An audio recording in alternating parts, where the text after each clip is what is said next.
জ্ঞানী মহাজনেরা বললেন, পৃথিবীতে তুমি যে এসেছো, তুমি কোনোদিন খুঁজে দেখেছো তুমি কে? কি তোমার আসল পরিচয়? এই ঘর বাড়ি নিয়ে তোমার জীবন শেষ নয়, এখনো তোমার অনেক পড়ে আছে কাজ। তাই তো মহাজনেরা বললেন, কোথা বা ছিলে, কোথা বা এলে, কোথাও বা যাইলে, ভেবেছো কি কোনো কালে? কোথা বা ছিলে তুমি,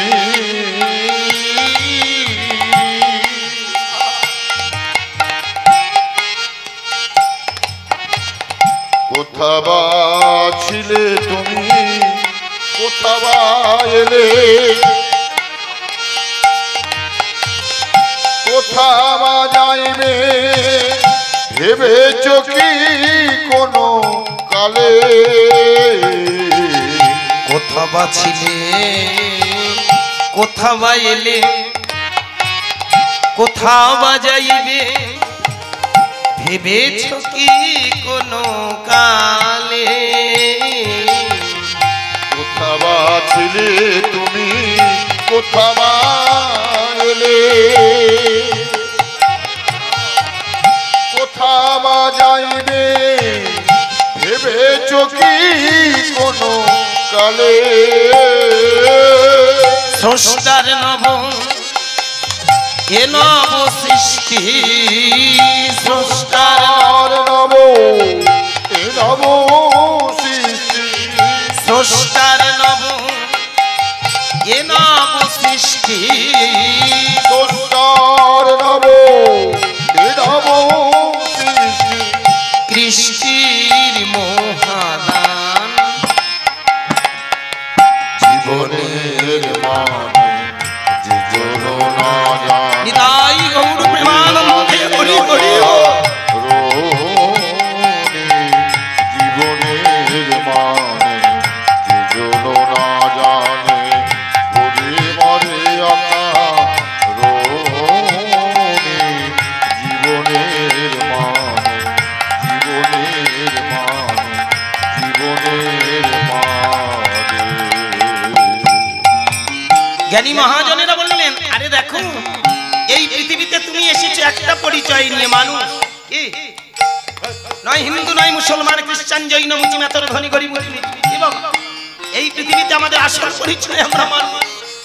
সেইখানে দাঁড়িয়ে আমরা যে বিভেদ, বৈষম্য, ভেদাভেদ, কিন্তু কিসে? জ্ঞানী মহাজনেরা বললেন, যে আশা নিয়ে তুমি এসেছিলে, সেই আশাটা কোথায়? কিসেরই আশায়, কিসেরই নেশায় পেয়েছো কি তুমি পথেরই দিশা? কিসের আশায় তুমি, কিসেরই নেশা পেয়েছো কি তুমি পথেরই দিশা? কিসেরই আশায়, কিসেরই নেশায়, এই ঘর, এ বাড়ি, এ সংসার, এ তোমার চিরকাল থাকবে না। কিসেরই আশায়, কিসেরই নেশায় পেয়েছো কি তুমি পথেরই দিশা? কিসের আশায় তুমি,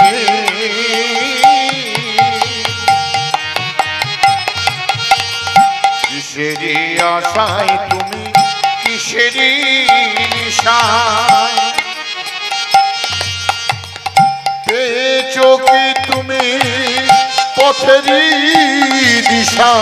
স্রষ্টার নব এ নব সৃষ্টি, স্রষ্টার নব এ নব সৃষ্টি, স্রষ্টার নব এ নব সৃষ্টি, স্রষ্টার নব এ নব সৃষ্টি, কৃষ্টির মহাদান,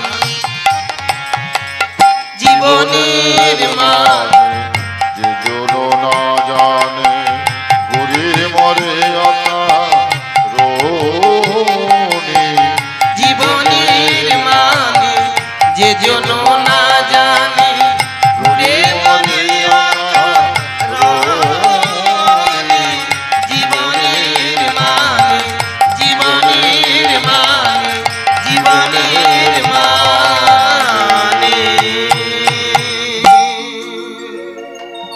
প্রেম সে বলো নিতাই গৌর হরি। হরি বল হরি বল। জীবনের মানে যে জন না জানে ঘুরে মরে অকার। জয় শ্রী রাধে। একটু আগে আমার এক মা, আমার পাগলি মা আমাকে হাতে 50টা টাকা দিয়ে গেলেন।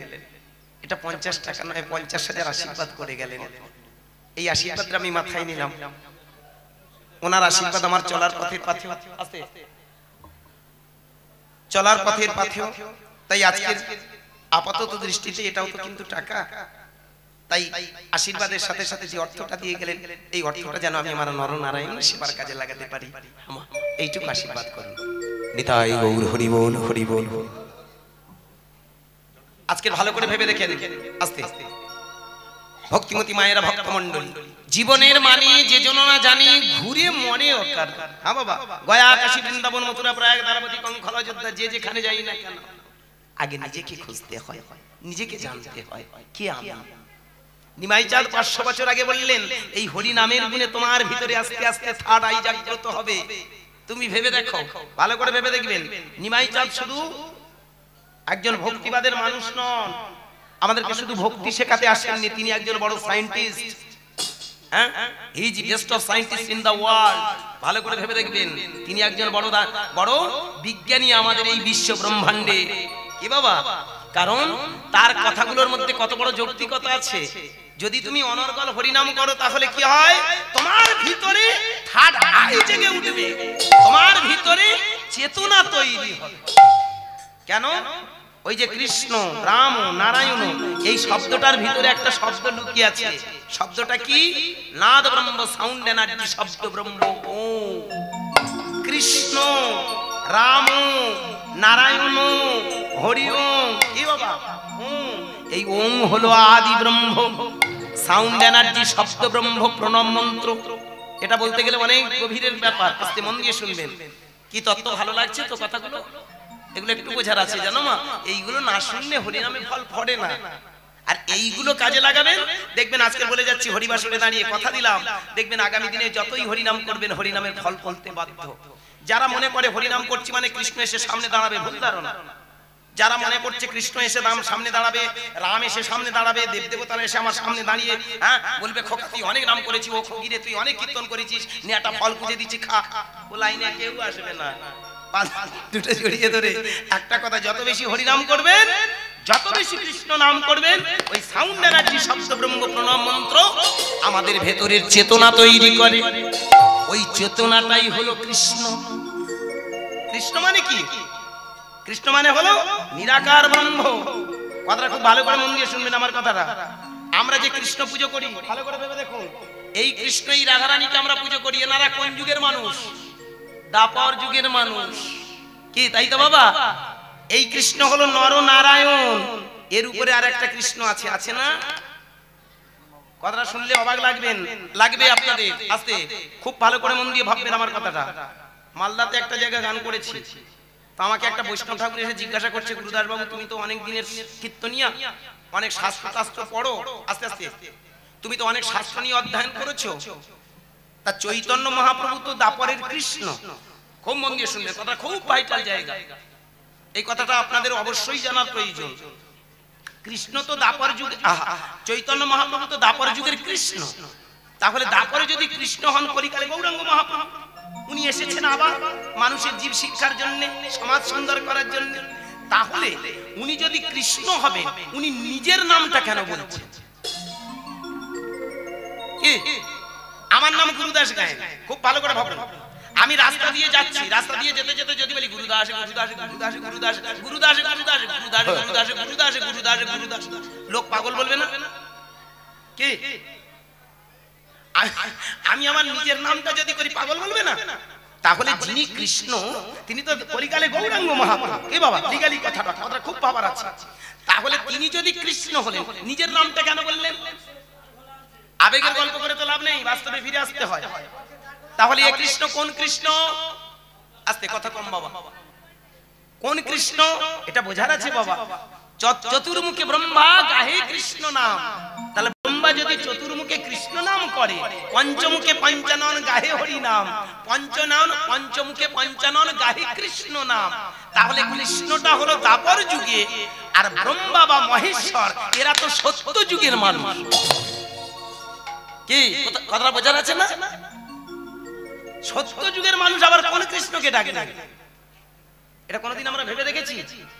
সে কৃষ্ণটাকে ব্রহ্মা জন্মগ্রহণ করলো, ভোলানাথ জন্মগ্রহণ করলো, করে চিন্তা করলো আমি যে জন্মেছি কি আমার আসল দেবতা, কি আমার আসল, কার দ্বারা সৃষ্টি হয়েছি, কে সৃষ্টি করেছে, ভালো করে বোঝাবো আছে। ব্রহ্মা মহেশ্বর এনারা ভাবলেন যে এই পৃথিবীটা তাহলে সৃষ্টি করলো কে, কে সেই স্রষ্টা। আর ওই খুঁজতে খুঁজতে নিজের মাঝে তন্ময় হয়ে খুঁজছে, ভালো করে ভেবে দেখুন। আর ওই খুঁজতে খুঁজতে দেখলেন এই পৃথিবীর যা কিছু সৃষ্টি হয়েছে সবটাই তো একটা কেন্দ্রভূমি থেকে। যেমন ভালো করে ভেবে দেখবেন বাবা মায়েরা, বাবা একেবারে সায়েন্টিফিক ব্যাখ্যা, কীর্তন মানে কোনো বুঝুন কি গল্প নয়। কৃষ্ণকে পরে খুঁজবেন, আগে আদি কৃষ্ণকে খুঁজুন। কি রকম আদি কৃষ্ণ? এই যে এখানে যদি বলা হয় যে আমরা কোথা থেকে জন্মালাম, আমরা সবাই জন্মেছি আমাদের বাবা মায়ের রক্ত থেকে, রজবীর্য থেকে। কি খুব কাঁচা কথার পাকা অর্থ। বাবা মায়ের রজবীর্য যদি মিলন না হতো, কোনোদিন কোনো একটা ছেলে জন্মাবে, কোনো একটা মেয়ে জন্মাবে, কোনো হিন্দু জন্মাবে, কোনো মুসলমান, কোনো খ্রিস্টান, কোনো ধনী, কোনো গরিব, কোনো উঁচু, কোনো নিচু, কোনো সূচি, কোনো অসুচি, কেউ জন্মাতে পারবে? বাবা মায়ের মিলন ছাড়া কোনোদিন কোনো জীব সৃষ্টি হয় না। কি একটা গরু যদি, সেখানে দেখবেন একটা গাভী মা আছে, একটা ষাঁড় আছে, দুটো না জন্ম মিলন না হলে হয় না। একটা বাঘ একটা বাঘিনী, দুজনের মিলন না হলে হয় না। কি একটা হরিণ একটা হরিণী, দুজনের মিলন না হলে। প্রত্যেকটা জীব জগতে এমন সিস্টেম, সেখানে একটা পুরুষ একটা প্রকৃতি আছে। পৃথিবীতে ভালো করে ভেবে দেখবেন জাতি হলো দুটো, একটা হলো নারী আর পুরুষ, এর বাইরে কোনো জাতি নয়। আর প্রকৃতির এমন একটা সিস্টেম, দ্যাট ন্যাচারাল কনস্টিটিউশন। প্রকৃতি বলছে তুমি কোনোদিন খুঁজে দেখেছো এই বাবা মায়ের থেকেই তোমার সৃষ্টি? তাহলে বাবা মা, এই যে বাবার বীর্য মায়ের রজ, দুটো মিলন হলো একটা সন্তান। এই রজবীর্যের বাবার নাম রক্ত। কি রক্ত না? রক্ত থেকেই তো জন্ম, রক্ত থেকে রজবীর্য। রক্তের বাবার নাম খাবার। খাদ্য খেয়ে তবেই তো রক্তের জন্ম হয়েছে, নাকি অন্যভাবে আসে? কি রক্তটার জন্ম হতে হলে খাবার খেতে হবে, তাহলে খাবার থেকে রক্তের জন্ম, রক্তের থেকে রজবীর্যের জন্ম, রজবীর্য থেকে আমার আপনার সবার জন্ম। কি হিন্দু মুসলমান সবার। ভেবে দেখুন, তাহলে খাদ্য থেকে যদি রক্তের জন্ম হয়, খাদ্য তোমার বাবার নাম। খাদ্য বলবে এই পৃথিবীতে যা কিছু সৃষ্টি হয়েছে সব তো সূর্য থেকে। কি সূর্যের শক্তি যদি মায়ের গর্ভে না পড়তো, সূর্যের তেজ যদি পৃথিবীর বুকে, ধরিত্রীর বুকে না ঝরতো, তাহলে কোনোদিন কোনো খাদ্য জন্মাতো? বাবা কি মায়েরা, আপনারা কি বলেন? একটু বিজ্ঞান মনোভাব নিয়ে ভাবুন। কি তাই না মা? সূর্যের তেজ যদি মায়ের গর্ভে না পড়তো, কোনোদিন কোনো খাদ্য জন্মাতো না। তাহলে আদি বাবা কে? সূর্য। তাহলে সূর্য থেকে খাদ্য, মানে পৃথিবীর বুকে খাদ্য, খাদ্য থেকে রক্ত, রক্ত থেকে রজবীর্য, রজবীর্য থেকে দেহ। তাহলে সূর্য তোমার বাবার নাম।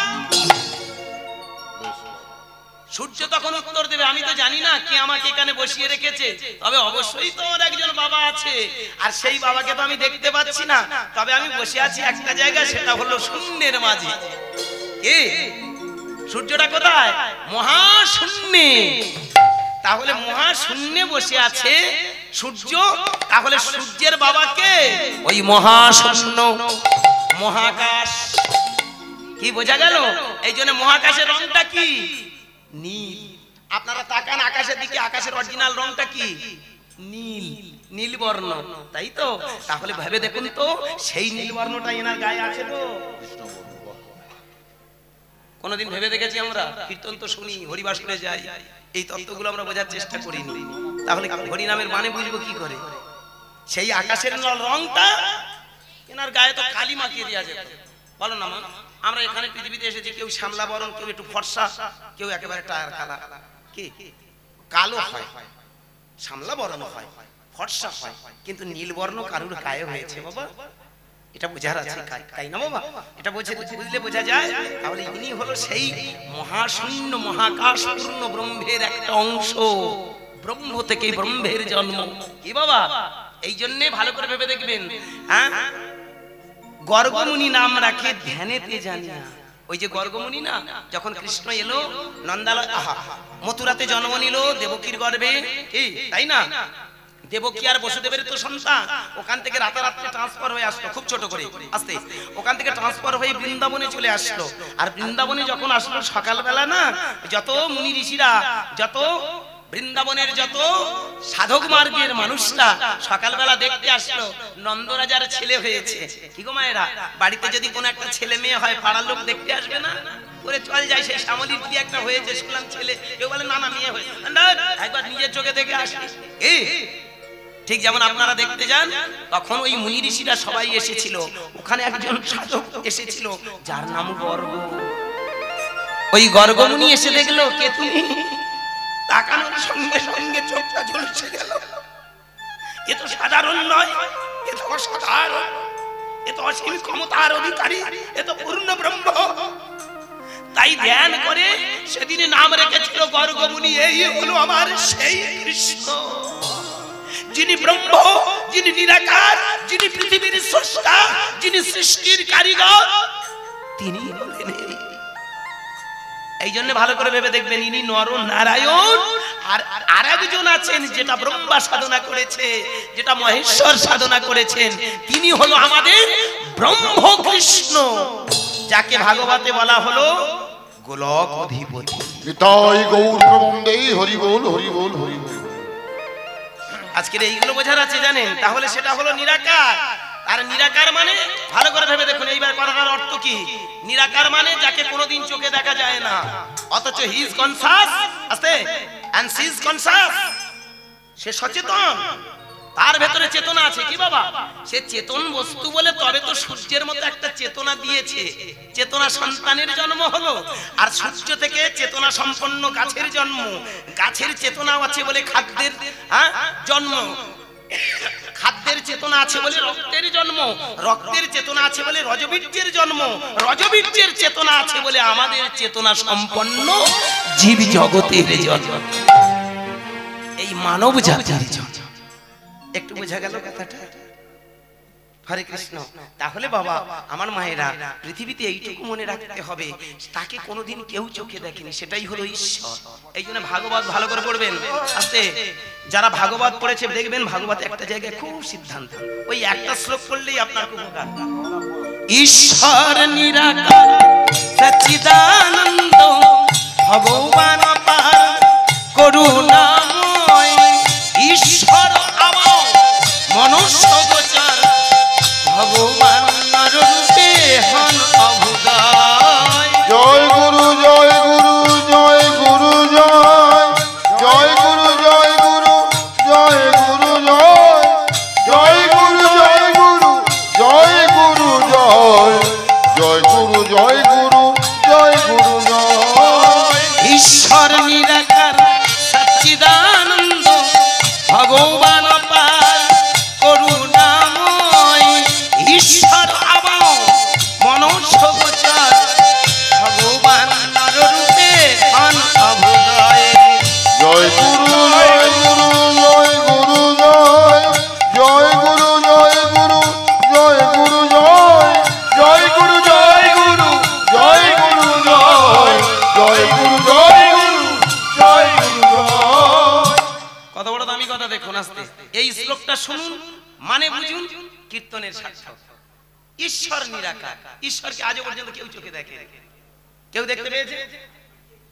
ও যত মুসলমানরা বলবে আল্লাহু আকবার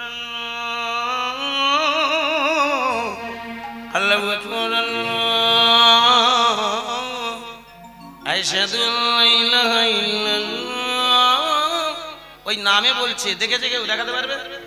দেখানুন মৌলবী কি দেখাতে পারবেন? ঈশ্বরকে আপনার আল্লাহকে দেখাতে পারবেন?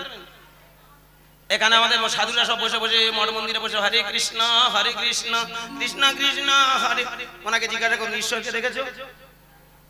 যারা গড বলছে খ্রিস্টান ধর্মাবলম্বী, ও গড, দেখবেন যারা খ্রিস্ট ধর্মাবলম্বী মানুষ গির্জায় গিয়ে না হাত দুটো তুলে ও গড এই যে ডাকছে, কেউ দেখাতে পেরেছে ঈশ্বর কি? ঈশ্বর কথাটার অর্থ বোঝার আছে। ঈশ্বর মানে নিরাকার, ঈশ্বর নিরাকার সচ্চিদানন্দ, ঈশ্বর মানে নিরাকার। সেই ঈশ্বরটা আমার আপনার ভিতরে আছে, আছে না মা? সেটা কে? আত্মা। একটা বাড়ি পাড়ার বুড়ো বা বুড়ি মরে যাচ্ছে, কাছে যান, বুড়িটা বা বুড়োটা শেষবারের মতো দেখবেন শেষ টান দিচ্ছে।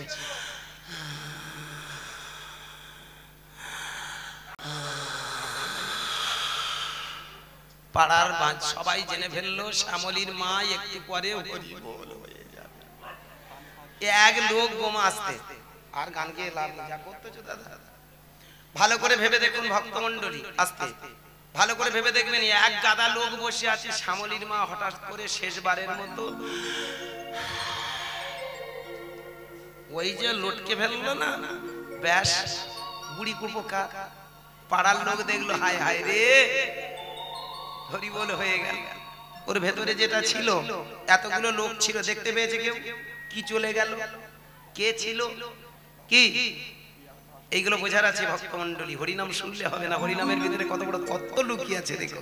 এই জন্য আমাদের ভিতরে যেটা, সেটাই হলো ঈশ্বর নিরাকার সচ্চিদানন্দ। তিনি সৎ, তিনি চিৎ, তিনি আনন্দ। সৎ মানে যার কোনো ভেজাল নেই, চিৎ মানে চৈতন্য আছে যার, আনন্দ যিনি দুঃখে কষ্টে সব সময় সুখে থাকেন, কি যার কোনো দুঃখই নেই। আমি আপনি কাঁদবো, কিন্তু শ্যামলীর মা চলে গেছে মানে ও কাঁদবে না, তাই না? ও উপরে গিয়ে মজা লুটছে, দেখছে, হ্যাঁ তার দৃষ্টিকোণ দিয়ে দেখছে, হায় রে ওরা সব কেঁদে পাগল, তুই কি জন্য কাঁদছিস? তোরাও তো একদিন আমার মতো হবি কি? হ্যাঁ বাবা, এগুলো বোঝা যাচ্ছে জানেন। মানুষ মরে গেলে সে তখন বুঝতে পারে তোমরা কিসের জন্য কাঁদছো। এটা তো এই পৃথিবীর জড় জাগতিকের জন্য তুমি কাঁদলে, কিন্তু ভেবে দেখেছো কোনোদিন আমি কাঁদি, তোমার ভিতরের মানুষটাও কাঁদবে না? তাহলে সেই আনন্দ, সেই সাথ, সেই চিৎ, সেই আনন্দ, সেই তোমার আদি ভগবান ঈশ্বর, সেটাই দেখবে। যত বেশি নাদ ব্রহ্ম সাউন্ড এনার্জি শব্দ ব্রহ্ম প্রণব মন্ত্র জপ করবে, তত তোমার ভিতরে সেই চৈতন্যটা জেগে উঠবে, চেতনা তৈরি হবে। দেখবেন যত বেশি হরিনাম করবেন, যত বেশি হরিনাম শুনবেন, আস্তে আস্তে দেখবেন আপনার ভিতরে একটা চেতনা তৈরি হচ্ছে। কোনটা ভালো কোনটা মন্দ বিচার্য করার যোগ্যতা আপনার এসে যাচ্ছে। সেই চোখটা তৈরি হওয়ার সাথে সাথে মনে মনে ভাবছেন না এই কাজটা করলে ভুল, এই কাজটা করলে ঠিক। কি বাবা হয় না বাবা? কি গো মা? যত বেশি হরিনাম করবেন দেখবেন আর কোনো কারু কাছে যেতে হবে না, বাড়ি বসে বসে বিচার বিবেচনা হয়ে যাবে। এই সিঁদুরটা কেন করছেন? এই যে যতবার টাকা দিচ্ছেন, দিতে দিতে না চোখটা ফুটে যায়, তখন মনে হয় সংসারের প্রতি আমার একটা দায়িত্ব আছে, আমার একটা কর্তব্য আছে। আমি ঘর ছেড়ে এসেছি, আমার মাকে ছেড়ে বাবাকে ছেড়ে, এই শাশুড়ি আমার মা, শ্বশুর আমার বাবা, স্বামী আমার কাছের মানুষ, এই সন্তান সন্ততি নিয়ে ভালো ভালো সুখে থাকবো। আমি সবাইকে নিয়ে ভালো থাকলেই তো আমার জীবনটা ধন্য। ভালো করে ভেবে দেখবেন, জীবনে একটার পর একটা মানে বুঝতে শেখেন, কে আমার কাছের মানুষ, কে আমার আপন।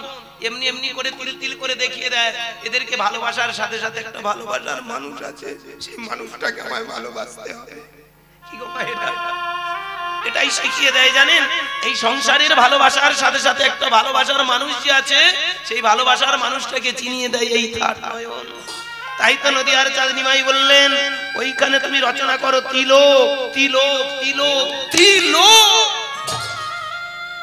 এই যে আজকের ভালো করে ভেবে দেখবেন, যারা তিলক কেটেছেন, আস্তে অনেকে বলে হরিবাসরে দাঁড়িয়ে দাদা, কারণ আমার এই কীর্তন শোনার পরে কিছু কিছু গায়করা এসে দেয়, আমাকে বলে ওই বলে গেল আর তোমরা শুনে নিলে বাবা। তিলক কেটেছে, তিলক কাটা নয়, তিলক সেবা।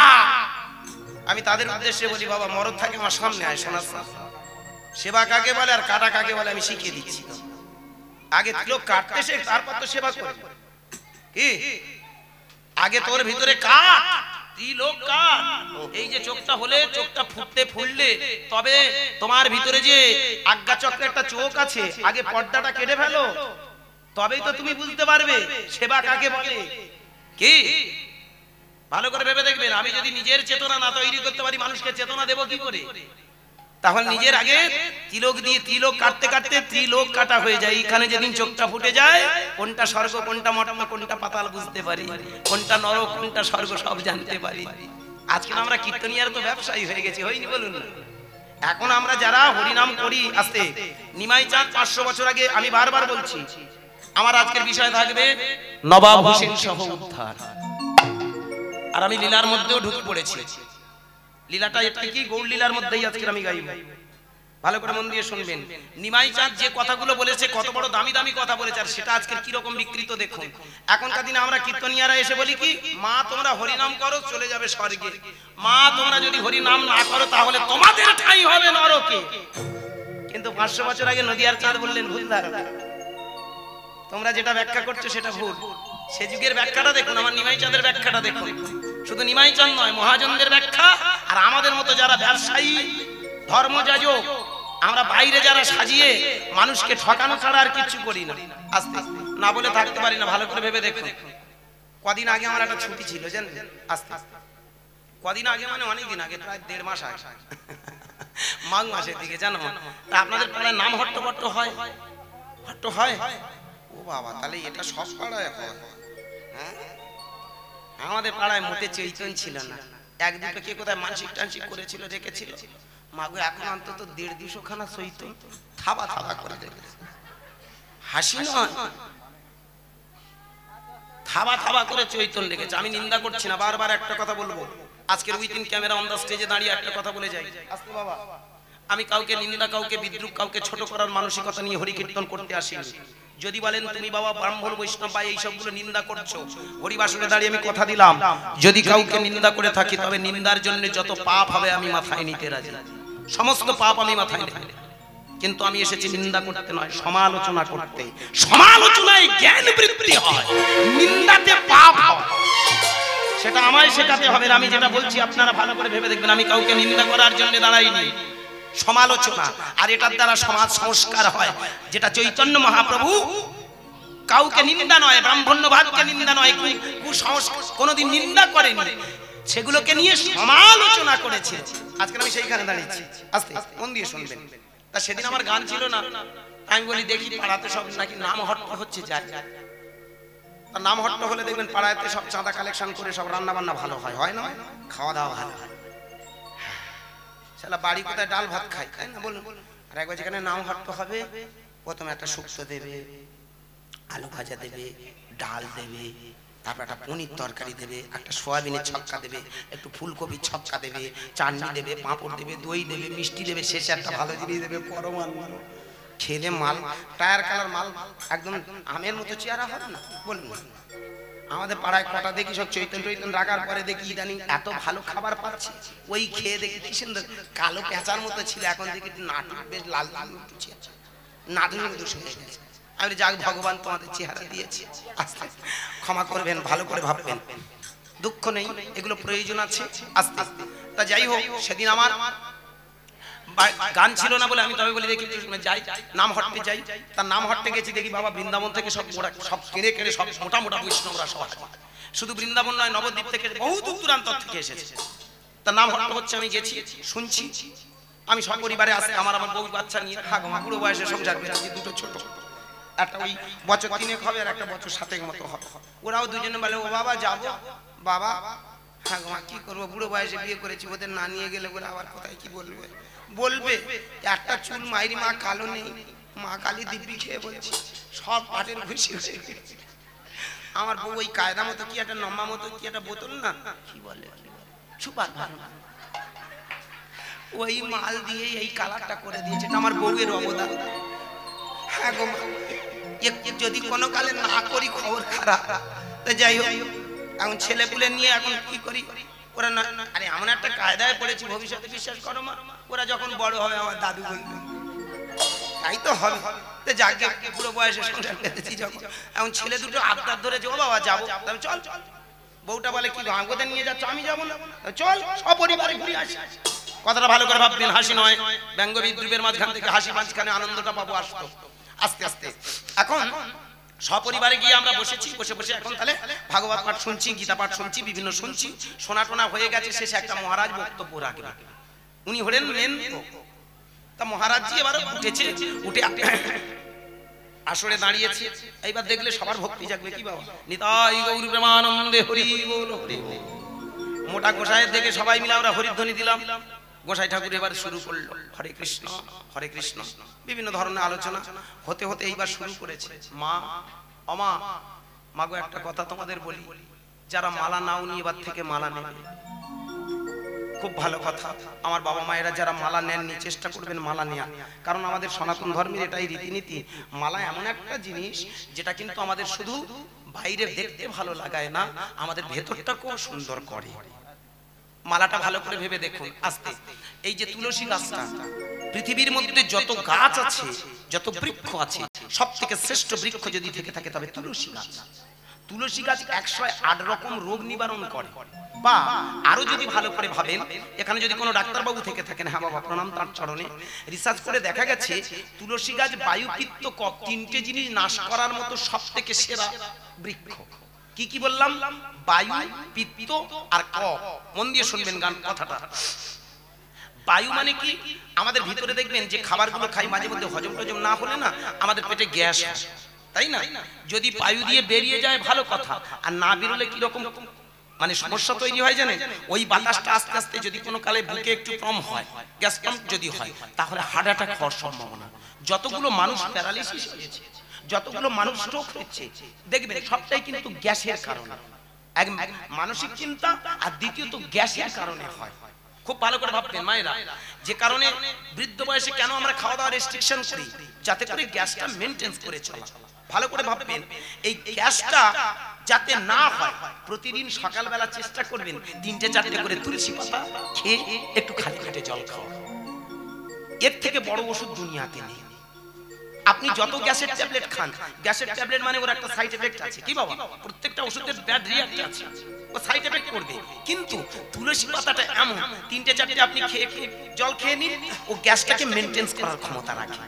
এবার যদি আজে বাজে খাবার খেয়ে দিই, তার জন্য তো আর তুলসী পাতা দোষ নয়, কি? ভালো করে ভাববেন। তাহলে গ্যাসটাকে মেনটেন করার মতো ক্ষমতা রাখে। পিত্ত, আমরা যে খাবারগুলো খাই ওটা দেখবেন ভেতরে গিয়ে ডাইজেস্ট হয়, হজম হয়। কিন্তু পিত্ত রসটা এমন জিনিস, ওই পিত্তটা যদি বেশি হয় তাহলে অ্যাসিডিটি বেড়ে যায়, কম হলে আবার ক্ষতি, বেশি হলে ক্ষতি, কম হলেও ক্ষতি। এইবার যাদের অতিরিক্ত ক্ষরণ হয়ে যায় তাদের অ্যাসিডিটিটা বেশি, মানে অম্লটা বেশি হয়। তুলসী পাতার ওই যে আপনি খেলেন সকালে, ওটা দেখবেন আপনার পিত্ত রসটা মেনটেন করে দেয়। এটা আমার কথা নয়, বড় বড় সায়েন্টিস্ট, বড় বড় ডাক্তারদের কাছে জিজ্ঞাসা করে দেখবেন। এর মতো বড় দুনিয়ার ওষুধ আর নেই। কফ, ভালো করে ভেবে দেখবেন, কফের সবথেকে দামি ওষুধ হলো তুলসী গাছ। আপনি তুলসী পাতার রস মধু দিয়ে খান, বা খালি পেটে ওই যে তুলসী পাতা খান, রেগুলার খেতে খেতে দেখবেন এমন একটা জায়গা তৈরি হবে আপনার কফটা মেনটেন হয়েছে। এই জন্য যতগুলো দেখবেন হোমিওপ্যাথি বা অ্যালোপ্যাথি কফ সিরাপ আছে, ওতে দেখবেন বাসক পাতা, মানে বাসক বলি না, বাকশিরা যেটা বলি, বাকশ নয়, উচ্চারণটা হবে বাসক পাতা। এই বাসক পাতা আর তুলসী নির্যাস রস কিন্তু ওতে দেওয়া থাকে, যত সিরাপ আছে। আস্তে তাহলে তুলসী পাতাটার কাজ কি? বায়ু, পিত্ত, কফ নাশ, মানে টোটাল আমাদের দেহ, এই হিউম্যান বডির উপরে সমস্ত কিন্তু কাজ করে তুলসী গাছ। বাড়িতে যদি তুলসী গাছ কারুর থাকে, বিজ্ঞানীরা বলছে অন্তত 20 হাত দূর পর্যন্ত কোনো মাইক্রোবস, কোনো জীবাণু কাছাকাছি আসতে পারে না। হ্যাঁ বাবা, ওর এত বড় ক্যাপাসিটি যে ও জীবাণুগুলোকে ধ্বংস করে দেয়। এই জন্য তুলসী গাছ প্রত্যেকটা বাড়িতে প্রয়োজন। শুধু হিন্দু কেন, আমি অনেক জায়গায় গান করতে গেছি, আমার অনেক মুসলমান ভাইয়ের বাড়িতে গিয়ে দেখেছি একটা তুলসী গাছ আছে। এই তো কদিন আগে ভোলা থানার কাছে ওখানে একটা জায়গায় আমি গান করতে গিয়েছিলাম, দেখি একটা মুসলমান কাকু একটা বেশ সুন্দর মঞ্চ তৈরি করেছে, আবার তুলসী গাছ রেখেছে। আমার প্রথমে একটু দ্বন্দ্ব হলো, আমি বলি চিনি আর তুলসী গাছটা। আমি ওনাকে জিজ্ঞাসা করলাম, কাকিমা বেরিয়েছে, হ্যালো আমা, যদি কিছু না মনে করেন, বলে কি বলো বাবা? আমি জানি তুমি কি বলতে চাইছি, আমরা মুসলমান তো। আমি বলি না না, মুসলমান হিন্দু বড় কথা নয়, তবু যেহেতু সমাজটা একটা সংস্কারের মধ্যে আছে, আপনারা তো মুসলমান, তা তুলসী গাছটা। বলে আমরা জল দিই, প্রতিদিন জল দিই, প্রতিদিন আমরা পুজো করি, কারণ ও তো আমাদের উপকার করে, তাহলে পুজো করবো না কেন? কথাটা ভালো করে ভাববেন, কত শিক্ষা আছে। আমার সেই মুসলমান কাকিমাটা বলছে, মার বলছে, বলে আমরা জল দিই, আমরা গড়ও করি, প্রণাম করি, যে তোমার মতো গাছ আছে বলে আমাদের এই পৃথিবীটা সুন্দর আছে। আমরা প্রতিদিন ছেলে পুলে সবাই তুলসী গাছের পাতা খাই। হ্যাঁ বাবা খাই, এবং শুধু তাই নয়, আমরা সুন্দর করে প্রতিদিন জল দিই। ভালো করে ভেবে দেখুন, এই যে তুলসী গাছটা যদি বাড়িতে থাকে, আমরা উপকারও যেমন পাই। মাথা যন্ত্রণা হচ্ছে, মাটিটা হালকা করে নিয়ে আপনি কপালে ঠেলে একটু হালকা করে ঘষে দিন, দেখবেন খানিকটা উপশম হবে। এই যে আমাদের শিরোপীড়া, যেটাকে সাইনোসাইটিস বলা হয়, কি বাবা, অনেকটা আমাদের নির্মূল করার মতো ক্ষমতা রাখে প্রত্যেকটা। দেখুন এইবার যদি তুলসী গাছের কাঠটা যদি গলায় রাখা হয়, খুব ভালো করে ভাববেন, আমার কথাগুলো খুব ভেবে চিন্তে দেখবেন। এই কাঠটা যদি আমাদের গলায় রাখা হয় তাহলে কি হয় বাবা, বায়ুযুক্ত কফটা অনেক তো নাশ করে। আর এই কাঠটা গলার সাথে সাথে দেখবেন এটা তো গলার কাছে আছে না, এই গলার মধ্যে থাকে না, আর এখান থেকে যত কিছু আনাগোনা তো, তাই না, ভালো আনাগোনা খারাপ আনাগোনা, এখান দিয়ে আমরা ভালো দিই আবার খারাপও দিই, ও বিচার করে জানেন। খুব ভালো করে ভেবে দেখবেন, একবার যদি তুলসী গাছটা যদি তুলসী গাছের কাঠটা আপনি যদি গলায় পড়েছেন মালা হিসাবে পড়ে নিয়েছেন, দেখবেন ও প্রতিদিন কিন্তু আপনাকে গাইড করবে, করবে না? আপনি একটা মিথ্যা কথা বলুন, ও সঙ্গে সঙ্গে বলে এই তো ঠিক নয়, তুই আমার গলায় দিয়ে আমাকে কাছে রেখে জল জ্যান্ত মিথ্যে কথা বলে। দেখেছেন কত বড় উপকার করে, আমাদের মাইন্ড ফ্রেশ রাখে, আমাদের যে মেন্টাল ডিজিজ গুলো, মানসিক যে ব্যাধিগুলো নিবারণ করার ক্ষমতা রাখে তুলসী গাছের মালা। হ্যাঁ মা, আস্তে ভালো করে ভেবে দেখবেন, এই জন্য প্রয়োজন আছে জানো বাবা, এই যে তুলসী গাছটার এমন একটা গাছ যেটা নিলে শুধু তাই নয়, আমাদের মস্তিষ্ক ঠান্ডা রাখে, আমাদের সাধন ভজনে মনোনিবেশ। তবে অনেকে বলতে পারেন তাহলে বাবা যারা মালা নেয়নি তাদের উপায়, প্রয়োজন নেই। আপনার যদি মন না চায় আপনি জোর করে নেবেন, জোর করে কিছু করবেন না। আমি হরিবাসরে দাঁড়িয়ে একটা কথা বলি, জোর করে কিচ্ছু করার প্রয়োজন লাগবে না, আপনার মন যদি না টানে। কিন্তু একটা কথা, তুমি নাইবা পড়লে মালা নিলে আমার কৃষ্ণ নামের মালাটা যেন জপ হয়, খেতে শুতে বসতে হাঁটতে চলতে কৃষ্ণ একবার, কৃষ্ণ দুবার, কৃষ্ণ তিনবার, কৃষ্ণ চারবার, কৃষ্ণ কৃষ্ণ কৃষ্ণ কৃষ্ণ কৃষ্ণ কৃষ্ণ কৃষ্ণ কৃষ্ণ কৃষ্ণ কৃষ্ণ হে কৃষ্ণ কৃষ্ণ কৃষ্ণ কৃষ্ণ কৃষ্ণ কৃষ্ণ হে, বলো বলো কৃষ্ণ কৃষ্ণ কৃষ্ণ কৃষ্ণ হরি হরি কৃষ্ণ কৃষ্ণ কৃষ্ণ কৃষ্ণ কৃষ্ণ কৃষ্ণ হে, কৃষ্ণ কৃষ্ণ কৃষ্ণ কৃষ্ণ কৃষ্ণ কৃষ্ণ হে কৃষ্ণ কৃষ্ণ কৃষ্ণ কৃষ্ণ কৃষ্ণ কৃষ্ণ হে, নিতাই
গৌর হরি হরি কৃষ্ণ কৃষ্ণ কৃষ্ণ হে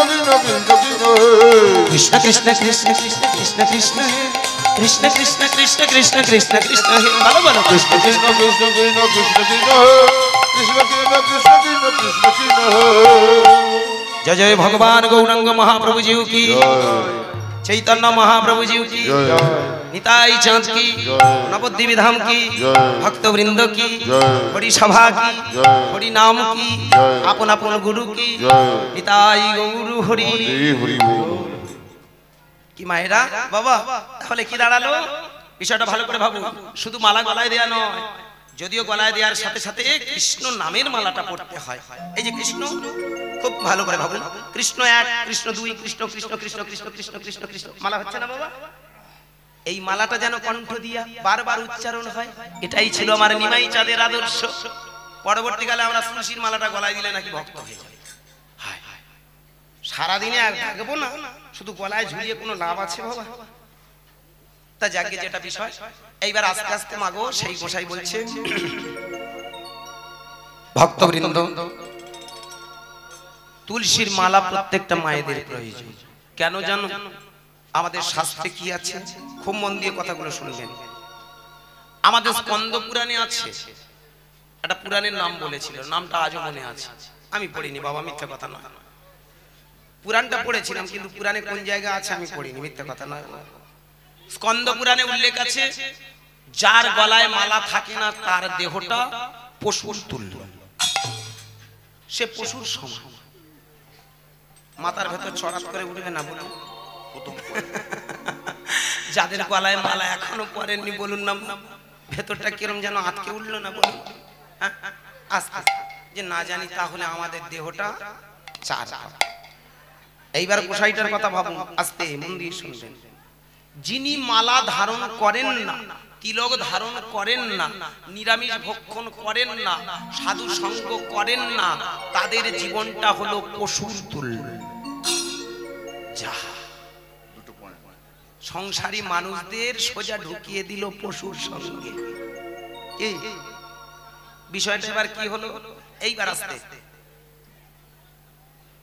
আস্তে আস্তে বাবা মই দাও, কিন্তু আমার